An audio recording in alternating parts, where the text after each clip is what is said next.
Doctor Khorshed Alam, আপনার কাছে এই যে মৃত্যুঞ্জয়ী প্রাঙ্গণটি ভেঙে গণমিনার করা হচ্ছে, যদিও আপনার সঙ্গে আজ আমার কথা হয়েছে, সেখানে আপনি বলেছেন যে আপনারা মৃত্যুঞ্জয়ী প্রাঙ্গণ ভাঙার কথা বলেননি। ঘটনাটি আসলে কি আমাদেরকে যদি একটু বলতেন আগে। আমরা গণমিনার বাস্তবায়ন কমিটির শুরুতে বলে নিচ্ছি যে আমি গণমিনার বাস্তবায়ন কমিটির একজন সদস্য, কিন্তু আমি অফিসিয়ালি আমার গণমিনার বাস্তবায়ন কমিটি থেকে রিপ্রেজেন্ট করে এখানে এসেছি ব্যাপারটা তা না। আমি যেহেতু কাজ করছি তার অংশ হিসাবে কিছু কথা বলছি। আপনি গত প্রেস কনফারেন্সে আপনি বক্তব্য রেখেছিলেন। হ্যাঁ, আমি বক্তব্য রেখেছিলাম একজন সদস্য হিসাবে। তো যেটা বলছিলাম যে সেটা হলো যে গণমিনার বাস্তবায়ন কমিটি আমরা দেশের সর্বস্তরের নাগরিকদের অংশগ্রহণে একটা স্বতঃস্ফূর্ত প্ল্যাটফর্ম তৈরি করেছি গত কয়েক মাস ধরে, যেখানে আমাদের কাছে একটা লিস্ট আছে। আমি প্রেস কনফারেন্সে সেই লিস্টটা পড়ে শুনিয়েছি যে যখন আমরা প্রেস কনফারেন্স করি 19শে জুন মধুর ক্যান্টিনে, তখন পর্যন্ত আমাদের কাছে আমাদের অ্যাক্টিভ মেম্বার ছিল অ্যারাউন্ড 60 জনের মতো। এখন সেটা 100 জনের উপরের মতো হয়েছে। তো আমরা যেটা ভাবছিলাম সেটা হচ্ছে যে আমাদের যে গণপ্রতিরোধের স্মারক হিসেবে এটা কেবলমাত্র জুলাই 2024 না, এটা হচ্ছে গত 250 বছর ধরে আমাদের যে নানান ধরনের মুভমেন্ট হয়েছে এই জনপদের মধ্যে। যেমন আমরা এখানে মেনশন করছি 1971 সালে যে ফকির সন্ন্যাসী বিদ্রোহ, 1831 সালের বারাসাত যুদ্ধ, এইভাবে যদি আমরা বলি যে 1952 সালের ভাষা আন্দোলন, 1971 সালের মুক্তিযুদ্ধ, 2006 সালের ফুলবাড়ি কনসার্ট যে মুভমেন্ট, তো আমরা এই যত মুভমেন্ট হয়েছে গত 250 বছরে বা তারও লম্বা সময় ধরে, আমরা চেয়েছি তাদের আত্মত্যাগ এবং তাদের গণপ্রতিরোধের স্মারক হিসাবে একটা স্মারক মিনার করার জন্য, এবং সেই জায়গা থেকে আমরা সেই ধরনের প্রক্রিয়াধীন ছিলাম এবং আমরা ঢাকা উত্তর সিটি কর্পোরেশনকে আমরা রিকোয়েস্ট করেছি তারা কি আমাদের জন্য একটা জমি বরাদ্দ করতে পারে কিনা, এবং তারা আমাদেরকে একটা মৌখিকভাবে আশ্বাস দিয়েছে যে তারা বিজয় সরণি যে স্পেসটার কথা আমরা মেনশন করেছি প্রেস রিলিজে, আমি সেটা রিড আউট করছি যে Bir Uttom major general Azizur Rahman road, যেটা পুরাতন বিমানবন্দরের পার্শ্ববর্তী লিংক রোড ও বিজয় সরণির মধ্যবর্তী সবুজ চত্বর। তো তারা আমাদেরকে মৌখিকভাবে আশ্বাস দিয়েছে, যদিও এখন অফিসিয়াল ব্যাপারটা এখনো প্রক্রিয়াধীন আছে, যে তারা আমাদের কিছু অর্থ, আমাদের প্রকৌশল যে সাপোর্ট এবং আমাদের যে একটা স্থান দেবেন। তো এর সাথে যেটা বলে রাখছি শুরুতেই আমি ক্লিয়ার করা দরকার, এর সাথে মৃত্যুঞ্জয়ী যে ভাস্কর্য যেটাকে বলছি ভেঙে ফেলা হচ্ছে, এর সাথে বিন্দু মাত্র কোনো সম্পর্ক নেই। তার কারণ হচ্ছে যে এটা একটা বড় জায়গা, এটা পূর্ব দিকে র্যাঙ্কস টাওয়ার এক সময় ছিল, আপনারা জানেন, যেটা মানে ডিস্ট্রয় করা হয়েছে। পশ্চিম প্রান্তে হচ্ছে বিজয় সরণি যে মেট্রো স্টেশন, এই বিশাল স্পেসটার মধ্যে আমাদের ইমিডিয়েট প্ল্যান হচ্ছে, প্রথম পর্যায়ের প্ল্যান হচ্ছে যে বিজয় সরণি মেট্রো যে স্টেশনের পশ্চিম দিকটাতে, যেটা এখন আপনার ফ্রি স্পেস, সেখানটাতে আমরা একটা গণমিনার করতে পারি কিনা। কিন্তু মৃত্যুঞ্জয়ী যে ভাস্কর্য সেটা হচ্ছে পূর্ব দিকে, মাঝখানে অনেক স্পেস, এবং আমাদের মৃত্যুঞ্জয় ভাস্কর্য নিয়ে কমিটি থেকে কোনো ধরনের পরিকল্পনা ছিল না, এখনো নেই, ভবিষ্যতে থাকবে না। এটা সম্পূর্ণ আলাদা একটা প্রজেক্ট, এবং এই ব্যাপারে সম্পূর্ণ অ্যান্সার দিতে পারবে ঢাকা উত্তর সিটি কর্পোরেশন। এমনকি এই ঘটনা ঘটার পর অনেকগুলো মিডিয়া আমার সাথে কমিউনিকেট করেছে, আমরা কমিউনিকেট করার পরে আমরা জানতে পেরেছি ব্যাপারটা ঘটছে কিছু একটা। তো তখন আমরা সিটি কর্পোরেশনের সাথে একটু ইনফরমালি কথা বলেছি, তারা বলেছে যে এটার সাথে আপনাদের প্রজেক্টের কোনো যোগসাজশ নেই। এটা হচ্ছে যেহেতু 5ই আগস্টের সময় মানে আপনার গণতন্ত্রকামী আন্দোলনকামী জনগণ সেখানে কিছু স্কাল্পচার ভেঙেছে এবং সেগুলো এখনো ভাঙা অবস্থায় পড়ে আছে, ওইটাকে আমরা কেবল সরাচ্ছি এবং সেখানে কালিমা লেপন করেছি, আমরা সেটাকে রেনোভেট করে নতুন একটা পরিকল্পনা করছি। বাট এই ব্যাপারে অ্যান্সার দেওয়ার দায়িত্ব তাদেরই, দায় তাদেরই, এটার সাথে আমাদের গণমিনার কমিটির বাস্তবায়ন কমিটির কোনো ধরনের সম্পর্ক নেই। বুঝতে পেরেছি। আপনি আমাকে একটু বলেন তো, আপনাদের এই গণমিনার বাস্তবায়ন কমিটিটি কবে তৈরি হলো, কেন তৈরি হলো, কিভাবে তৈরি হলো, কারা এর সঙ্গে যুক্ত? এই যে আপনারা 19শে জুন একটা বক্তৃতা দিয়েছেন, প্রেস কনফারেন্স করেছেন, এর বাইরে আপনাদের কোনো কার্যক্রম কিছু কি হয়েছে? হয়ে থাকলে সেটা গোপনীয় কেন? মানে বিষয়টা কি, মানে এই গণনির্মাণ কোথা থেকে আসলো? আপনারা বললেন যে আপনারা এই গণমিনার বানানোর জন্য আপনারা ইয়ে করবেন, চাঁদা তুলবেন, এখন আবার সিটি কর্পোরেশনের কাছে টাকা চাচ্ছেন, মানে বিষয়টা কোথায় যেন একটা গোজামিল, অস্পষ্ট এরকম মনে হয় কিনা? এই ব্যাপারটা আপনি তো সব প্রশ্ন আমাকে করেননি, আমি গণচাঁদার ব্যাপারটা পরে আনতাম, ব্যাপারটা ধাপে ধাপে বলা। আমাদের এটার দুটো ফেজ, একটা হচ্ছে আমরা সিটি কর্পোরেশনের সহযোগিতা পাবো বলে মৌখিক আশ্বাস পেয়েছি, আর না একটা হচ্ছে আগে আপনি আমাকে বলুন আপনারা গণ মিনার নির্মাণ কমিটি কবে গঠন করলেন, আচ্ছা। কেনই বা করলেন? না না, এইটা কমিটি করার উদ্দেশ্যটা আমরা প্রেস কনফারেন্স ক্লিয়ারলি বলেছি, আমি আবারও বলছি যে আমি কিন্তু একটু আগেও বলেছি যে আমাদের এখানে গণপ্রতিরোধের যে আপনার ইতিহাস, গণপ্রতিরোধের যে নানান মোমেন্ট, এগুলো আমরা ধারণ করতে চাই, এগুলো আমরা স্মারক হিসেবে রাখতে চাই। আমরা দেখেছি যে আমাদের ৭১ নিয়ে আমাদের স্মৃতিসৌধ আছে, আমাদের ভাষা আন্দোলনের শহীদ মিনার আছে।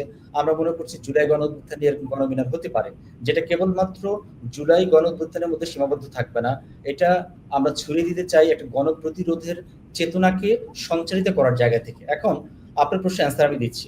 গণমিনার কমিটির ব্যাপারটা এটা একটা ফর্মেটিভ স্টেজে আছে, আমরা অনেকেই এর সাথে এক হয়েছি, বিশ্ববিদ্যালয়ের শিক্ষক, সাংস্কৃতিক কর্মী, সঙ্গীত শিল্পী, ফিল্ম মেকার, তারপর হচ্ছে বিভিন্ন প্রতিষ্ঠানের সাথে সম্পৃক্ত অনেকেই, বা ইউনিভার্সিটির শিক্ষার্থী। এবং এখানে আমার কাছে অলরেডি একটা লিস্ট আছে, যে লিস্ট আমি রিড আউট করেছিলাম। এটা এখন এতটা রিড আউট করার এখন সময় হয়তো হবে না, মানে ৬০ জন মানুষের আছে যারা এখানে কাজ করছে। তো এটা গোপন ব্যাপার না, যে কোনো একটা জিনিস আপনি যখন প্রেস কনফারেন্সে যাওয়ার আগে অনেকগুলো পর্যায়ে থাকে কথা বলার। এখন আপনি তো কোনো একটা জিনিস কনসিভ করেছেন মাথার মধ্যে, সেটা কি সেই দিনই আপনি জানিয়ে দিবেন? আপনি তো আগে একটা পরিকল্পনা করবেন, ভাববেন একটা জায়গায়, এটা যদি একটু আপনার কিছুটা ম্যাচিউর হলে তারপর সেটা শেয়ার করবেন। তো এটাকে আপনি যেভাবে গোপন শব্দের মধ্যে দিয়ে একটা কনস্পিরেসির মধ্যে নিয়ে গেছেন, ব্যাপারটা মোটেই তা না। এখানে যারা তারা প্রত্যেকেই বাংলাদেশের বিভিন্ন স্তরে বিভিন্ন জায়গায় প্রতিষ্ঠিত মানুষ। এখানে বাংলা একাডেমি মহাপরিচালক আছেন, এখানে ফিল্ম মেকার আছেন, ঢাকা ইউনিভার্সিটির অনেক প্রফেসর আছেন, আমি নিজে আছি, অনেকেই আছে। সো এখানে গোপন কোনো তৎপরতার ব্যাপার নেই। ওকে, এখন আপনি আমাকে বলেন, আপনি জানেন যে প্রেস সেক্রেটারি শফিকুল আলম তিনি বলছেন যে এই যে মব, এরা মব নয়, এরা আসলে প্রেসার গ্রুপ, রাইট? এরা রাস্তায় থেকে একটা প্রেসার তৈরি করবে সরকারের উপর, সরকার সেই অনুযায়ী কাজ করবে। ঠিক আপনারা যখন এরকম গণমিনার বাস্তবায়ন কমিটি গঠন করে প্রেস কনফারেন্স করলেন, হ্যাঁ, এর কদিন পরেই আপনার উত্তর সিটি কর্পোরেশনে সেগুলি ভাঙাচুরা শুরু করলো। মানে এটাও কি আপনারা একটা প্রেসার গ্রুপ তৈরি করলেন কিনা, যাতে করে আপনাদের কার্যটা মানে সরকার দেখাতে পারে আমরা এদের জন্য এই কাজটি করছি? এটা আপনি হচ্ছে একটা জিনিসকে আরেকটা জিনিসকে নিয়ে একটা কোলাজ তৈরি করছেন, যেটা আসলে দাঁড়াচ্ছে না কথাটা। সেটা হলো যে আপনার প্রেস সেক্রেটারি কি বলেছেন, এটা দায় তার, এটা অ্যানসার আমরা দিব না। কিন্তু না মানে কনসেপচুয়ালি একটা একটার সঙ্গে রিলেটেড কিনা সেরকম মনে হচ্ছে কিনা? এটা কোনোভাবে রিলেটেড না, তার কারণ গণমিনার বাস্তবায়ন কমিটির যে জায়গাটা নিয়ে প্ল্যান করছে, ওটার সাথে মৃত্যুঞ্জয়ী ভাস্কর্য ডিস্ট্রয় করার কোনো সম্পর্কই নাই। এটা সম্পূর্ণ এখতিয়ার হচ্ছে উত্তর সিটি কর্পোরেশন, এবং আমি মনে করি উত্তর সিটি কর্পোরেশন রাইট স্পেস যাদেরকে আপনারা মানে আস্ক করতে পারেন।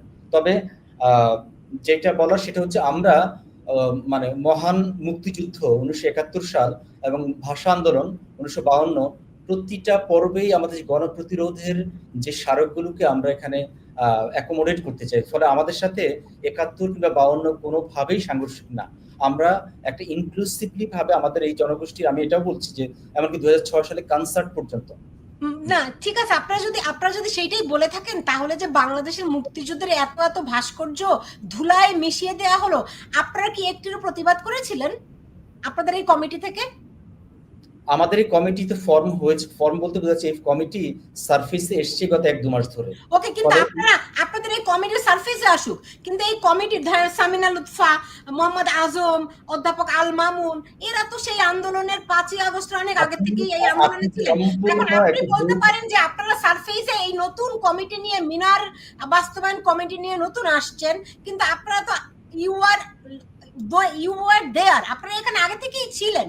যে নামগুলো আমি বললাম আপনি সহ আপনারা সবাই ছিলেন, কিন্তু নতুন নামকরণ নিয়ে, নতুন মোড়ক নিয়ে এখন আসছেন।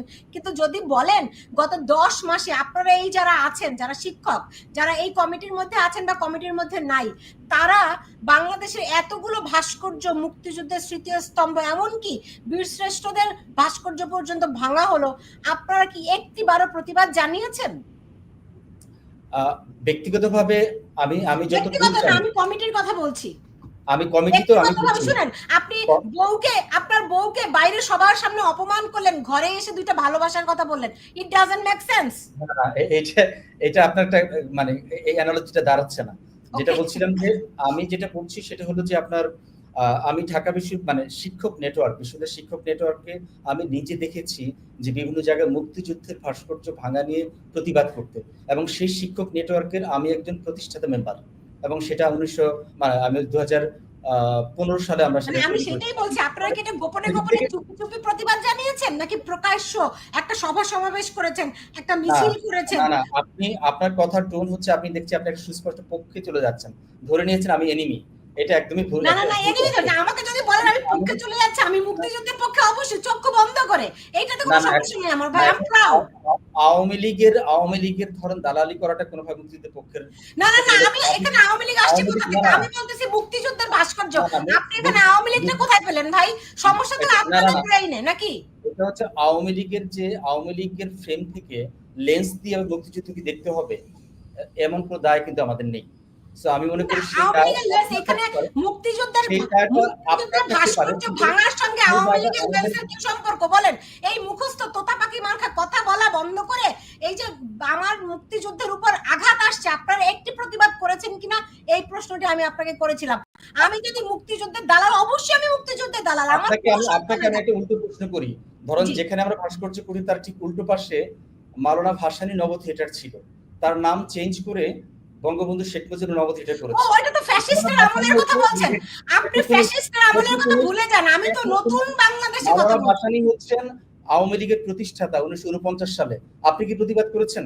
না না না, আপনি না, আপনি আপনি তো করেছেন। ফ্যাসিস্টের আমলের কথা, আপনি না, না আপনি না, আপনি করেননি। জাস্টিফাই তাহলে করার চেষ্টা করছেন। এভাবে প্রত্যেকটা আপনি ইনসিডেন্ট, জাস্টিফাই প্রত্যেকটা করার চেষ্টা ইভেন্টের করছেন। আমি আমি তো আপনাকে নতুন কাউন্টার ক্লেম বাংলাদেশের করতে কথা পারি। বলছি। আমি তো এই ৫ই প্রত্যেকটা আগস্টের পরে ইনসিডেন্ট, প্রত্যেকটা এইভাবে করে। আচ্ছা ইভেন্টে দেখি আপনাকে আমার কাউন্টার অন্য অতিথিরা কি বলেন। ইয়ে আপনারা করতে কি, পারি। ফলে এটা আপনি তাজুল ইমাম করেননি। ভাই আপনি কি বলেন? আপনি বলেন, করেননি। আমি শুনে দেখি। আমি কি আওয়ামী লীগের চোখে দেখছি? নাকি আপনারা কেউ আওয়ামী লীগ করেন? তাজুল ইমাম ভাই শুনতে পাচ্ছেন? হ্যাঁ, শুনতে পাচ্ছি। জি। আমার আওয়াজটা ঠিক মতো যাচ্ছে? আমি হ্যাঁ, যাচ্ছে যাচ্ছে যাচ্ছে, শুনতে পাচ্ছি। মাইক্রোফোন লাগাবো? না দাঁড়াও, না, আমি শুনতে পাচ্ছি, বলেন। ভুলে গিয়েছিলাম মাইক্রোফোনটা লাগাতে। একটা second, it will take just a second. ওকে,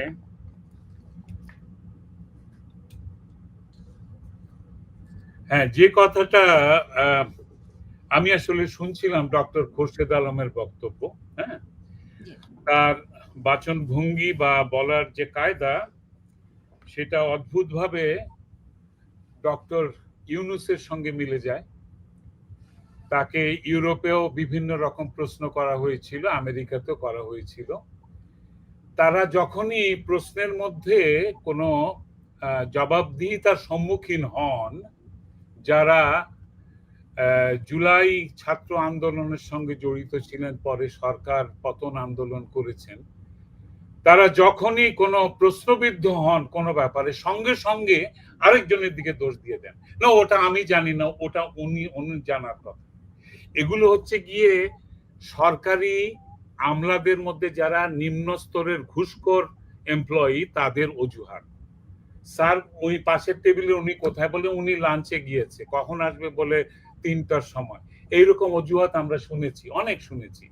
এগুলো অজুহাত, এগুলো আপনারা ফাঁকিবাজি করছেন। হ্যাঁ, এই ফাঁকিবাজিটা ধরার মতো বয়স এই গত ৭১ বছর বয়সে আমি এসে অর্জন করেছি। এগুলো ছেলে ভুলানো কথা বলে কোনো লাভ নেই। আপনারা জুলাইয়ের আন্দোলনটা সরকার পতন আন্দোলন ছিল না, আপনার ছাত্ররা আন্দোলন করেছে। আপনি খুব ভালো করে জানেন এটা ছিল একটা মিথ্যা কোটা আন্দোলন। সেটা ব্যর্থ হওয়ার পরে বা সেটা সলভ হয়ে যাওয়ার পরে আপনারা এটাকে সরকার পতন করেছে, খুব ভালো কথা। সরকার পতন করেছেন, সরকার পতিত হয়েছে। এদেশে সরকার প্রথম পতিত হয়নি, বহুবার হয়েছে, এবং প্রতিবার সরকার পতিত হওয়ার পরে জনগণ আবার ভোট দিয়ে যেভাবে হোক আবার নতুন করে সরকার গঠন করেছে।